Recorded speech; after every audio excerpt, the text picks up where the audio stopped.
So you're looking at the map card, okay? The first little story I have is very short. A police car pulls up in front of Grandma Bessie's house, and Grandpa Morris gets out. The polite policeman explained that this elderly gentleman said he'd lost his way in the park and couldn't find his way home. "Oh, Morris," said Grandma, "you've been going to that park for over 30 years. How could you get lost?"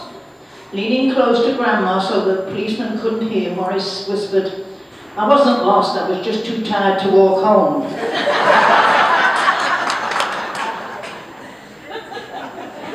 Sister Mary still wore her habit, and she was a home health worker.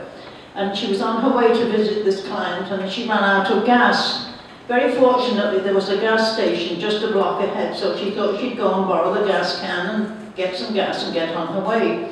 When she got to the gas station, the man said, "I'm sorry, but my only gas can, somebody's borrowed it, but they'll be back in about 10 minutes, why don't you wait?" So she went back to her car, and she's thinking, you know, Mrs. Jones is going to wonder what's wrong, why I'm late. So she looked around the car to see if she could find something to put gas in. Then she spotted the bedpan she was taking to Mrs. Jones.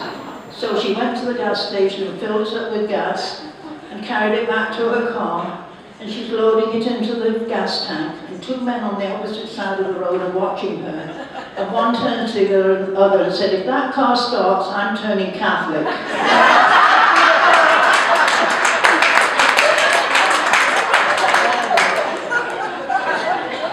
This is a story about a kindergarten teacher.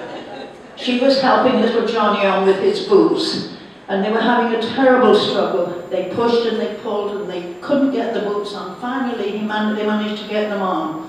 By the time she got them on, she was sweating and feeling terrible. The minute she got the boots on, little Johnny said, "But they're on the wrong feet."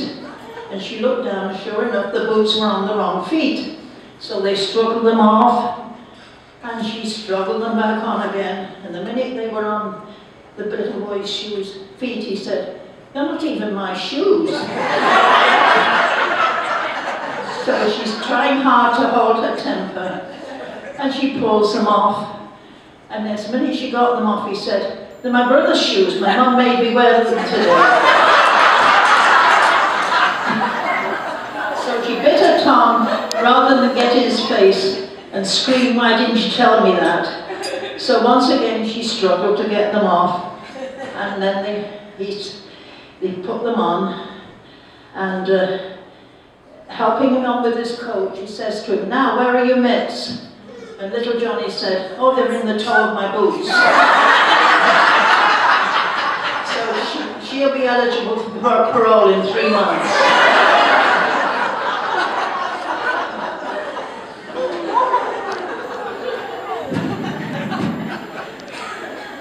It's very hard to read here because I'm used to having them up here, but anyway. An elderly but hardy cattleman from Texas once told a young female neighbor that if she wanted to live a long life, the secret was to sprinkle a pinch of gunpowder on her oatmeal each morning. She did this religiously and lived to the age of 103. She left behind 14 children, 30 grandchildren, 21 great-grandchildren, 5 great-great-grandchildren, and a 40-foot hole where the crematorium used to be.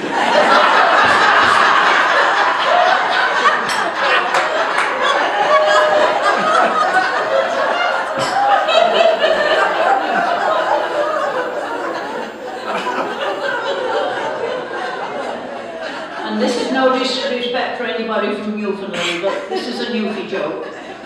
And Newfie goes down to the Grand Bank wharf looking for work. And he sees the captain of a fishing boat and says, "Hey captain, you got any work for me?" The captain gives him a 28-page job application and says, "Fill that out and bring it back to me." So 2 days later, the Newfie brings it back and gives it to the captain.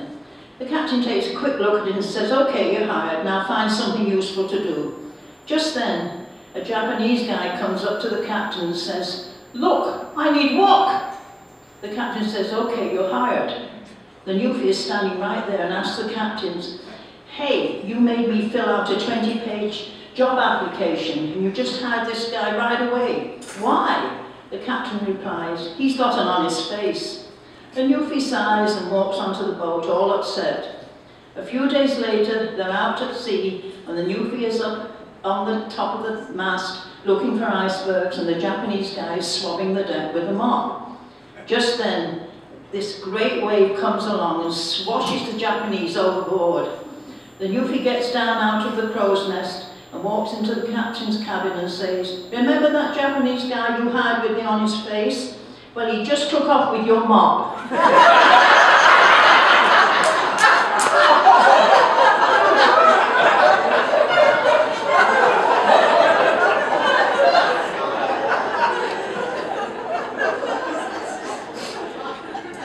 Some retired deputy sheriffs went to a retreat in the mountain. To save money, they decided to sleep two to a room, but no one wanted to room with Darrell because he snored so badly. They decided it wasn't fair to make one of them stay with him the whole time, so they would take turns. The first deputy slept with Darrell and comes to breakfast the next morning with his hair a mess and his eyes all bloodshot. They said, "Man, what happened to you?" He said, "Darrell snored so badly, I just sat up and watched him all night." The next night it was a different deputy's turn. In the morning, same thing, hair all standing up, eyes all bloodshot. They said, "Man, what happened to you? You look awful." The man said, "That Darrell shakes the roof, I watched him all night." The third night was Frank's turn. Frank was a big burly ex-football player, a man's man. The next morning he came to breakfast bright-eyed and bushy-tailed. "Good morning." They couldn't believe it. They said, "Man, what happened?" He said, "Well, when we got ready for bed, I went and took Darrell into bed and kissed him goodnight, and he sat up and watched me all night."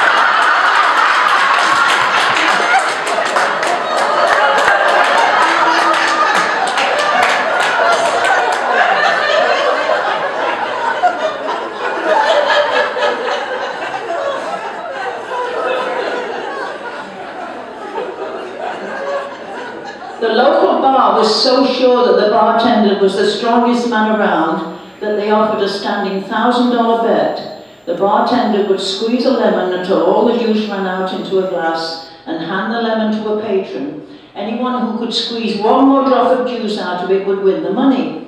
Many people had tried overtime, weightlifters, longshoremen, but nobody could do it. One day a scrawny little man came wearing thick glasses and a polyester suit and said in a tiny squeaky voice, "I'd like to try the bet." After the laughter had died down, the bartender said, "Okay," grabbed a lemon and squeezed away. Then he handed the wrinkled remains of the lemon to the little man. But the crowd's laughter turned to total silence as the man clenched his fist around the lemon and 6 more drops of juice fell into the glass. As the crowd cheered, the bartender paid the $1,000 and asked the little man, "What do you do for a living? You can't be a lumberjack or a weightlifter. What do you do?" The man replied, "I work for Canada Revenue Agency."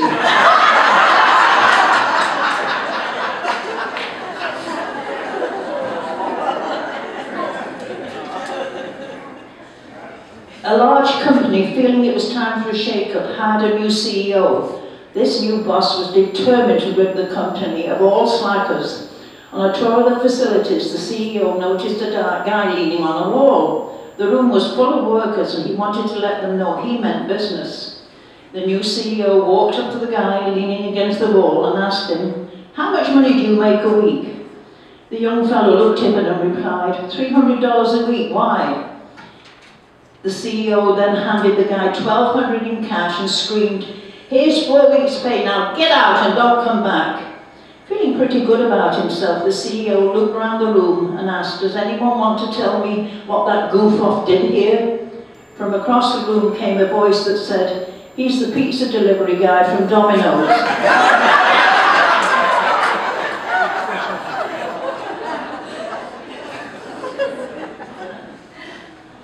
Now this is sort of personal. Have you ever been guilty of looking at others of your own age and thinking, "Surely I can't look that old"? I was sitting in the waiting room for my first appointment with a new dentist. I noticed his DDS diploma, which bore his full name. Suddenly I remembered a tall, handsome, dark-haired boy with the same name had been in my high school class some 40-odd years ago. Could he be the same guy that I had a secret crush on way back then? Upon seeing him, however, I quickly discarded any such thought. This bald and grey-haired man with deeply lined face was way too old to have been my classmate. Or could he? After he examined my teeth, I asked him if he attended Manchester High School. Yes, I did. I had a motorbike at that time. When did you graduate, I asked. He answered, in 1961. Why do you ask? You were in my class, I exclaimed. He looked at me closely, then that ugly, balding, old wrinkled son of a bitch asked, what did you teach?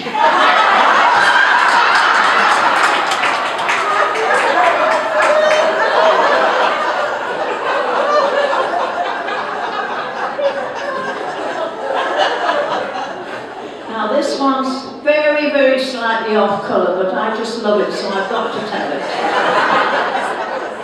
A group of 3rd, 4th and 5th graders, accompanied by 2 female teachers, went on a field trip to the local racetrack to learn about thoroughbred horses and the supporting industry, but mostly to see the horses.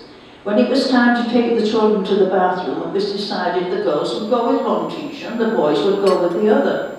The teacher assigned to the boys was waiting outside the men's room when one of the boys came out and told her that none of them could reach the urinal. Having no choice, she went inside, helped the boys with their pants, began hoisting the little boys up one by one, holding onto their wee-wees to direct the flow away from their clothes. As she lifted one, she couldn't help notice that he was unusually well endowed.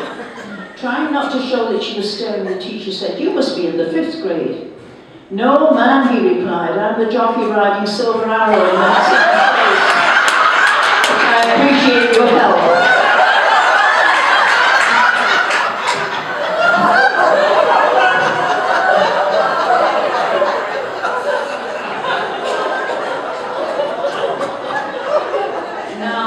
I've gone over my time limit. I was told I had 10 minutes, so I've got to hurry. Just going to finish off with some thoughts for 2016. Wouldn't it be great if we could put ourselves in the dryer for 10 minutes, come out wrinkle-free and 3 sizes smaller? I personally don't trip over things.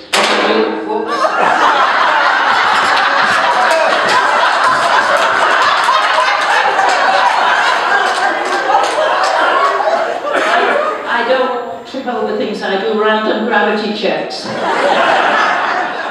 I don't need anger management, I need people to stop pissing me off. When I was a child, I thought nap time was a punishment. Now as a grown-up, it feels like a small vacation. The biggest lie that I tell myself is, I don't need to write that down, I'll remember it. Lord, grant me the strength to accept the things I cannot change, the courage to change the things I can, and the friends to post my bail when I finally snap. I don't have grey hair, I have wisdom highlights. I'm just very wise. My people skills are just fine. It's my tolerance to idiots that needs work. If God wanted me to touch my toes, he would have put them on my knees. The kids teach me P-I-Z, which is shorter than please. I text back no, which is shorter than yes. I'm going to retire and live off my savings. Not sure what I'll do the second week. When did it change from we the people to screw the people? Even duct tape can't fix stupid, but it can muffle the sound. Why do I have to press 1 for English when you're just going to transfer me to somebody I can't understand anyway? Of course I talk to myself. Sometimes I need expert advice, and I find I have a smarter audience when I do that. At my age, getting lucky means walking into a room and remembering why I came in. Chocolate comes from cocoa. Now cocoa, which is a tree, that makes it a plant, which means chocolate is salad. And finally, I just hear fine. In fact, I hear 100% of everything I want to hear. Thank you.